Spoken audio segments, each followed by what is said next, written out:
Musiker-Board Germany, I have the opportunity to sit with the Electro Harmonix Mastermind, Mike, in his office.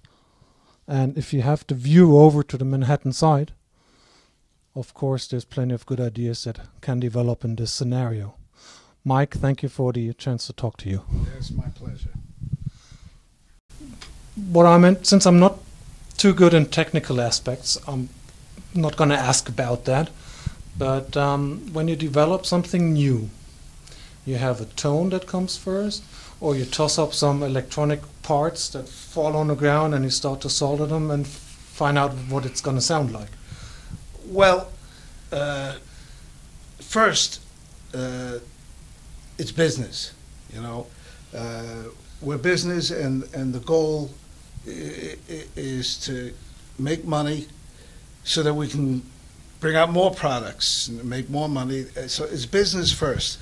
So what sometimes we're working on some complex products, so then I'll mix in some simple ones that we can get out faster. Okay. I don't like to get bogged down with very complicated products that can go on and on and on, because it's business. We want to get our product out. Too many companies run into problems where they develop something complex and then they get more ideas and keep going on it, building it, and it never comes out. And they keep on announcing it, and it's not there. Yeah, we never announce a product until we're ready to ship. Okay. Now recently, because there's been an explosion over the last several years where must be over 1,000 companies making pedals now. Yeah. The blueprints are easy, and the blueprints are everywhere on the net if you well, want them. I mean, when I started out in '68, there was just 2 or 3 or 4 or something like, so. Sometime back, I decided to pause. I said, well, we're going to come out with a bunch of different, simple, basic products, different type of distortion units, because that's, in terms of total quantities, distortion type, or you call them overdrive or fuzz or whatever. Mm-hmm. To me, it's all the same. Like everybody has this terminology. To focus on that, to get back, like our rightful share of the market. Oh, and I mean, I say that just like humorously, because sure. Everybody's got a right to compete. So we paused. Now recently, like the first thing we got out was the hot tubes. It's small. Mm-hmm. It's a small, one of our small micro packages. It's exactly the same as a solid. I've seen it. I put it on my wish list. As a solid state unit that we had in the mid '70s. Okay. And we did a survey also to find out what are some of the most popular distortion units out there. Okay. So next we brought out our East River Drive. Mm-hmm. The East River Drive is our version of a superior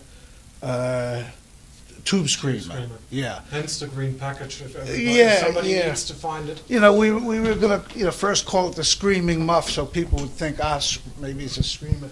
And then we backed off and called it the East River Drive, right? There it is right there. There it is, yeah. That's a creativity.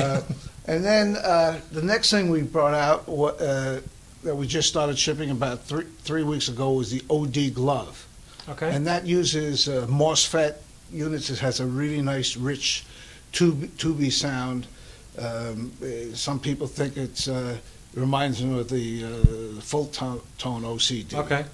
And then we got, I'm telling you first, because by the time this is out, maybe we should have it out. We have our micro Big Muff in the same thing that we have in the Big Muff that we brought out in 1969 in a little mini package. Put it in a small little package. mini package. I scratched my chin. I thought it was cute when, like Dunlap brought out the fuzz face in a small thing. Yeah. They probably got a good run at it. So that'll be out in about 2 to 3 weeks. All righty.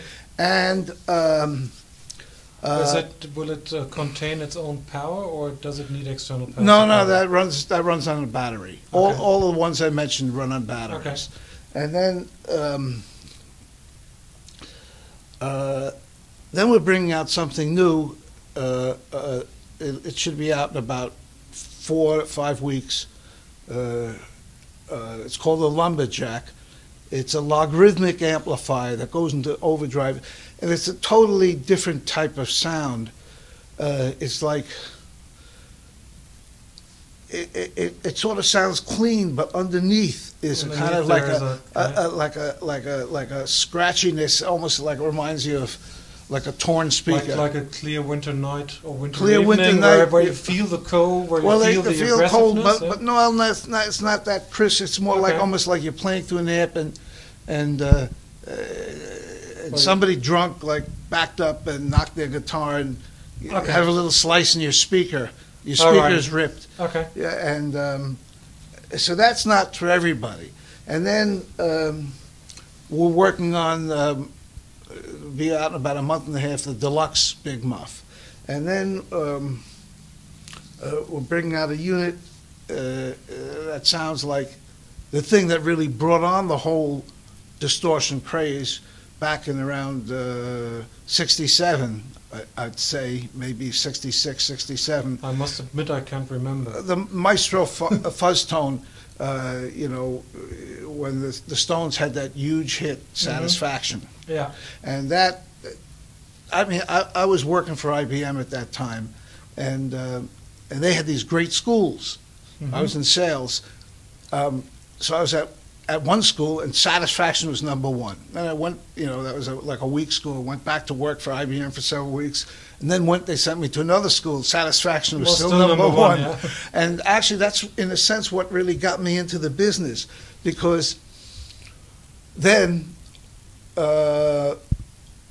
everybody wanted to have a fuzz tone, and Maestro, they couldn't build them fast enough. Okay. And at that time, you know, I was a musician in college, but first and foremost, I've always been into business ever since I was 5 years old. But once you play in the band, you know, you have it in your blood, and you still want to go out and play.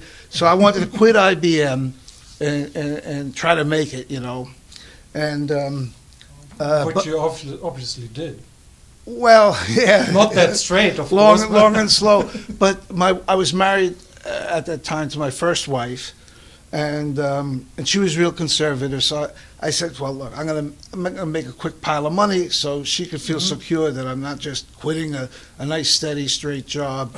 And so there was this guy on 48th Street. At that time, that was the music street. There were about 30 different stores. Yeah. Jimmy's, I mean, every store was different. Sam Ash wasn't on the street. No, there's 3 left. Sam Ash left the street. They were on Brooklyn. They were dying to get on the street. Yeah. And actually, they got on the street years ago, expanded because of me. Okay. But that's a separate story. So this guy, there was a technician there that repaired amps. His name was Bill Burkle, and he was building fuzz tones one at a time. And he said, "Hey, Mike, you want to come in with me?" I said, "Sure." Okay. So I went in with him, and he didn't do anything. He dropped out. He wasn't doing anything. And I got an order from Guild Guitars by Al Drunge, the founder. He by that time now, Jimi Hendrix was hot. Yeah. Okay. Who used to be a good friend of mine back when he was Jimmy James. But anyway. So Al said, "I'm going to buy all the fuzz tones," and he decided I want to call them Foxy Lady. That was his idea. Okay. So I'd be working at IBM, and then you have to wrap your mind around selling fuzz faces. Well, no, I was at IBM, and every 2 weeks I'd go to this contract house, pick up a few hundred of these Foxy Lady fuzz tones, drive out to Hoboken, deliver them to Guild. They write me out a check, and then I'd go back to work. Okay. Meanwhile, I guess I strayed from answering your question, the original question. Which doesn't matter because the folks like to hear the story.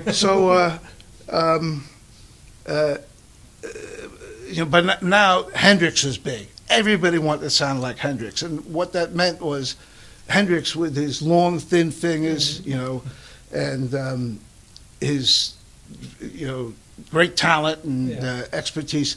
Like it's not just talent; he wanted to put work into it. He played like 24 hours a day. Well, he'd play a note, and he could just hold the strings to you couldn't see it, but he'd vibrate his hand, and he'd get that long sustain. Yeah. So everybody wanted to have distortion-free sustainer.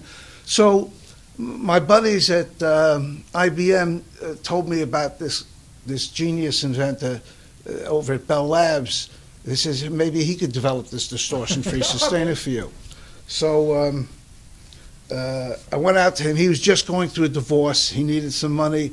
I went out there. I laid several $100s down. I said, "Can you start working on the distortion-free sustainer?" He was excited, and meanwhile, in those days with electronics at that time, to sustain a note is easy. It's not a problem. You just sense as the signal dies down, you just give it more amplification. Yeah. The problem was when all of a sudden you play a new note. And when you play a new note, all of a sudden that amplifier is very high gain. You get all these pops, loud noises. So the problem was how to quickly work around that.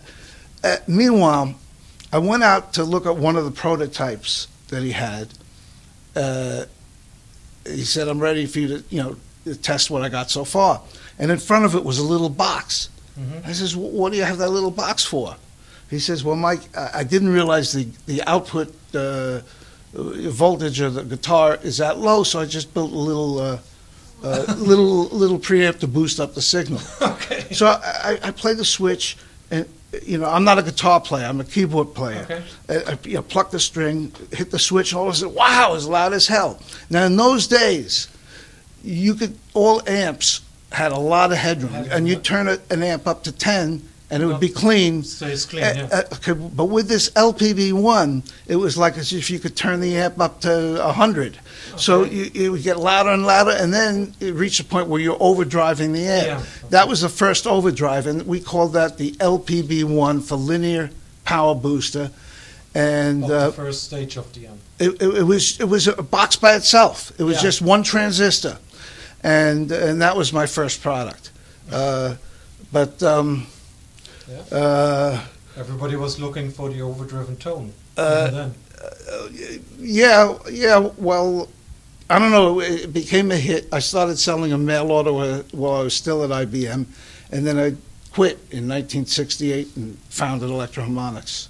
So, but that's then. On the complex side, we are going to be bringing out in about a month. It's all designed. We're just putting on some finishing touches, and you're the first outsider to know about it. It's a product where a guitar player plays in a box and has several switches, and what comes out is bass. Okay. But there are a whole bunch of really great bass sounds to choose from. So you get a synth bass, a beautiful woody So it's not upright just an bass. octave pedal or 2 octaves. It's really No, complete going to the bass kind of sound. It plays bass sounds with defined harmonics. It doesn't just drop down the harmonic structure like our POG 2 or micro POG. No, and they're all different bass sounds. And everybody here, when I say that, I mean all the guitar players here. We have about 14, 15 people in different spots of the company. They love it, and it means that now you're like guys in the home studio that play guitar. They can also lay down their own bass tracks. Or a band forming up, they got a good guitar player. They were lucky they found a decent drummer, which is the hardest to find. Yeah. And bass players are also hard to find. Not as hard as great drummers, but much harder than guitar players. So they can play guitar licks, bass licks with their guitar that are better than what you would play on a bass guitar. Yeah. So that's coming out, our bass machine. There's some other really hip stuff, but I can't disclose them at this time. There's no need to. But we mix it up.